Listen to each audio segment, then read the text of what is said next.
क्षण ने खुद ईएमआरएस निकाला हुआ है जो कि सिर्फ एनवीएस के पैटर्न पे होता है। ठीक है, वो सर आपको पढ़ा रहे हैं जो कि बिहार स्टेट हो गया, एमपी टेट हो गया, ईएमआरएस हो गया, ये सारी परीक्षाओं को निकाल ली है। उन व्यक्ति से आप अध्ययन कर रहे हैं जो कि इन सारी परीक्षाओं को निकालने की क्षमता रखते हैं। नमस्कार मेरे बड़े भाई, कैसे हैं आप सब? स्वागत है आपका शिक्षा प्लेनेट पे।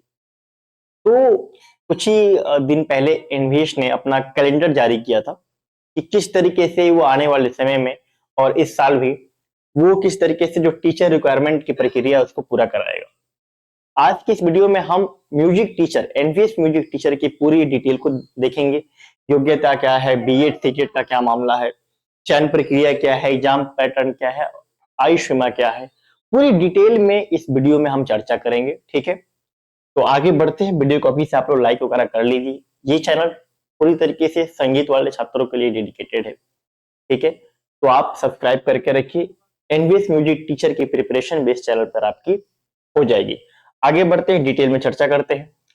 उससे पहले एक ये इन्फॉर्मेशन है, हमारा एप्लीकेशन शिक्षा प्लेनेट है, वहां पे जो एनवीएस म्यूजिक टीचर का बैच है वो स्टार्ट हो चुका है। पूरी फुल प्रिपरेशन के साथ हम चल रहे हैं। फुल प्रिपरेशन यानी आपके जितने भी सब्जेक्ट है इस एनवीएस के अंतर्गत, अभी भी मैं बताऊंगा, डिस्कस करूंगा क्या क्या सब्जेक्ट है, वो सारे सब्जेक्ट की प्रिपरेशन जो है वो चल रही है।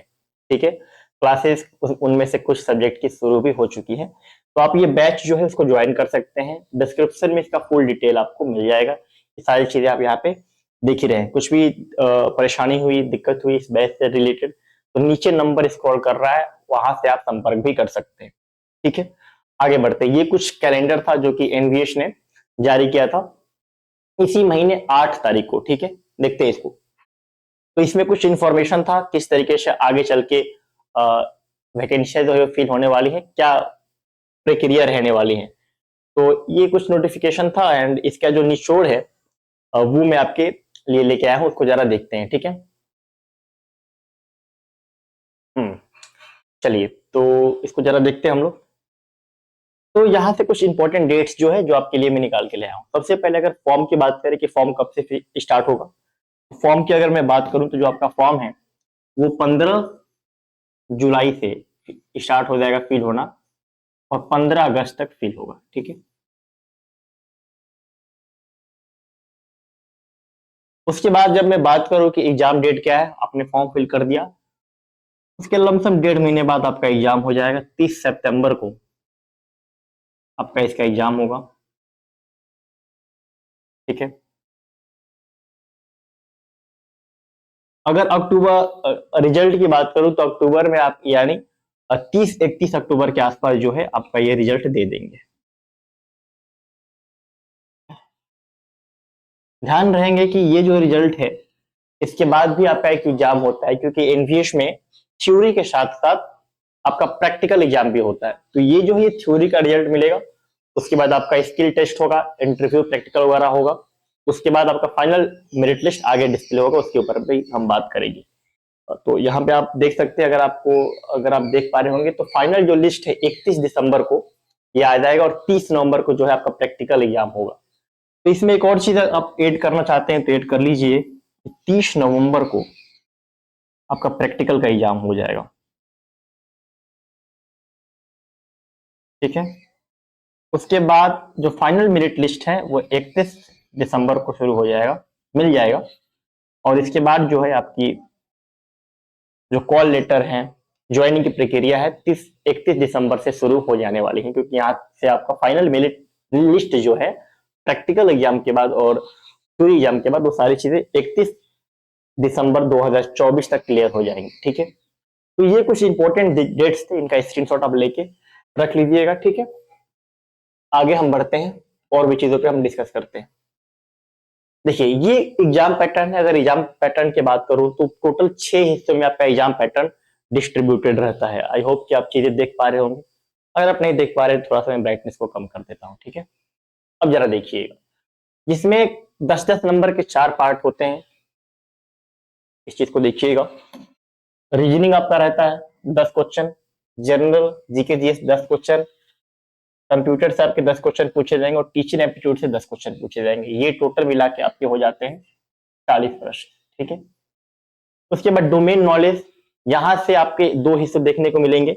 80 नंबर का आपका डोमेन है जिसमें से 75 क्वेश्चन जो हैं, 75 क्वेश्चन जो हैं वो म्यूजिक के आएंगे। ठीक है,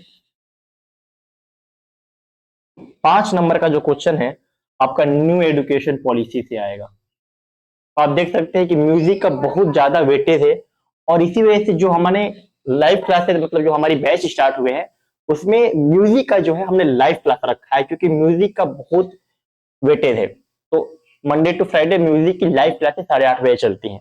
उसके बाद लैंग्वेज की प्रिपरेशन हम करा ही रहे हैं, सारे सब्जेक्ट प्रिपरेशन करा रहे हैं। इसकी भी 30 नंबर का लैंग्वेज रहता है। ये किस तरीके से डिस्ट्रीब्यूटेड रहता है लैंग्वेज, इसके ऊपर मैं थोड़ा सा बात कर लेता हूँ, देखिएगा, इसको समझिएगा लैंग्वेज की क्या प्रक्रिया रहती है। टोटल 30 प्रश्न जो है आपके लैंग्वेज से आएंगे। जरा इस पर डिस्कस करते हैं। लैंग्वेज के 3 हिस्से आप कर सकते हैं। ठीक है, अगर मैं लैंग्वेज की बात करूं, यानी आपका जो भाषा है, ध्यान रखिए कि ये सिर्फ क्वालिफाइंग है, लेकिन ईएमआरएस में जो कि सेम इसी पैटर्न पे हुआ था उसकी वैकेंसी आने वाली है। पिछले साल 2023 में लैंग्वेज में कई सारे बड़े भाई जो हैं इसमें अटक के रह गए थे, तो इसको हल्के में ना लीजिए, अच्छे क्वेश्चन रहता है। 30 क्वेश्चन जो है लैंग्वेज से रहेंगे। ठीक है, जिसमें से 2 चीजें आपको कंफर्म है। क्या कंफर्म है उसको जरा देखिएगा। 10 नंबर का आपका हिंदी रहेगा, 10 नंबर का आपका इंग्लिश रहेगा। ठीक है, और जो और 10 नंबर बच रहा है, इसमें जो 19 रीजनल लैंग्वेज है उसमें से आपको सेलेक्ट करना होगा। ठीक है, तो ये अपने सुविधा अनुसार आप कोई भी लैंग्वेज का टेस्ट दे सकते हैं। अधिकतर लोग या तो हिंदी लेने वाले हैं या तो इंग्लिश लेने वाले हैं। मान लीजिए आपने हिंदी ले लिया, फिर से यहाँ पर ये जो ऑप्शनल वाला है, तो 10 नंबर फिर हिंदी के यहाँ से आपको पेपर देना होगा। तो इस तरीके से हिंदी के 20 नंबर हो सकते हैं। अगर आपने इंग्लिश ले लिया तो इंग्लिश के 20 नंबर हो सकते हैं। तो आप देख रहे हैं कि जो लैंग्वेज 30 नंबर, इसका भी अच्छा वेटेज है, लैंग्वेज का भी अच्छा वेटेज है। तो ये कुछ एग्जाम पैटर्न है जिसके ऊपर मैंने डिस्कस किया। ठीक है, एग्जाम पैटर्न का सिलेबस क्या है, डिटेल में इसके ऊपर जो है एप्लीकेशन पे चर्चा होती रहेगी। कुछ क्लासेस स्टार्ट हो चुकी हैं, जैसे कि म्यूजिक स्टार्ट हो चुकी हैं, हिंदी इंग्लिश की क्लासेस स्टार्ट हो चुकी हैं। आप लोगों का मैसेज आ रहा था कि ये सारी जो क्लासेस हैं ये कब स्टार्ट होंगी। 10-10 नंबर के क्वेश्चन आएंगे, सिर्फ कुछ क्लासेस लेनी होंगी। एग्जाम में समय है, क्लासेस चल रही हैं, इनकी भी क्लासेस आराम से लगवा दी जाएगी, आप सब परेशान ना हो। ठीक है, इसकी क्लासेस म्यूजिक की जो 75 नंबर है रेगुलर होती है, इसको अटेंड करें। लैंग्वेज की जो क्लासेस है वो आपको रिकॉर्डेड फॉर्मेट में दी जाती है, 10-10 नंबर का है। इसके लिए आपको बहुत ज्यादा समय वेस्ट ना करना हो, नहीं करना है, लिमिटेड क्लासेस जाएंगी, ताकि लाइव में आपको बहुत ज्यादा समय वेस्ट ना हो। लाइव की जिस चीज की लाइव की जरूरत है, म्यूजिक की, वो हम आपको लाइव प्रोवाइड कर ही रहे हैं। तो ये मैं एप्लीकेशन की बात कर रहा हूँ जो हमारी क्लासेस चल रही है। आगे बढ़ते हैं। जब हम क्वालिफिकेशन की बात करते हैं तो इसमें कई प्रकार के प्रश्न आपके मन और मस्तिष्क में आते हैं। सबसे पहले तो मैं क्लियर कर दूं, क्योंकि बीएड वगैरह का ये बहुत ज्यादा चर्चा होने लगा है, जब से ये पंजाब और ये हरियाणा की वैकेंसी आई है, शायद उसमें कहीं बीएड मांग रहा है। यहाँ पे मैं क्लियर कर दूं कि यहाँ पे कहीं भी बीएड की आवश्यकता नहीं होती है, ध्यान रखिएगा। ना ही सीटेट स्टेट की यहाँ पे रिक्वायरमेंट होती है। सीटेट क्योंकि सेंट्रल लेवल पे होता है, तो कई मैसेज आते हैं कि सीटेट कोई रिक्वायरमेंट नहीं है। ये सारी चीजें की रिक्वायरमेंट इसमें नहीं है। और रिक्वायरमेंट क्या है उसको जरा देखते हैं। आपका जो ग्रेजुएशन है, और जब मैं ग्रेजुएशन बात करता हूँ तो यूजीसी द्वारा अप्रूव्ड ग्रेजुएशन की बात करता हूँ, क्योंकि इस समय कई सारे कोर्सेज भी चल रहे हैं, जैसे आपका प्रभाकर हो गया, चंडीगढ़ वाला कोर्स हो गया। तो ये सारे जो हैं ये कोर्स मान्य नहीं रहते हैं सेंट्रल लेवल की वैकेंसी में, चाहे आप केवीएस की बात कर ले, ईएमआरएस की बात कर ले, या एमवीएस की बात कर ले। ठीक है, ये जो कोर्सेज हैं स्टेट में आपके मान्य हैं, जैसे बीपीएससी की वैकेंसी मान्य है, यूपी की वैकेंसी आने वाली है उसमें आपके मान्य हो जाएंगे, प्रभाकर वगैरह। ठीक है, DSSB में आपका मान्य है।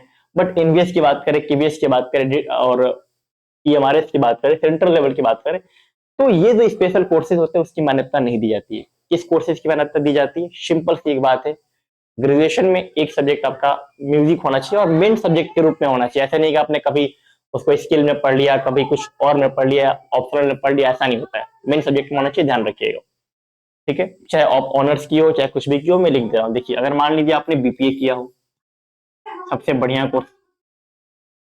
मान लीजिए आपने बीए इन म्यूजिक किया हो, क्या किया आपने, मान लीजिए आपने बीए इन म्यूजिक किया हो, और क्या आप कर सकते हैं, आपने अगर बी म्यूजिक किया हो, ऐसे जो कोर्सेज हैं ठीक है, वो एलिजिबल है, आपका सब्जेक्ट म्यूजिक होना चाहिए इनमें, आप आराम से एलिजिबल है, कोई दिक्कत की बात नहीं है, ये है एलिजिबिलिटी क्राइटेरिया।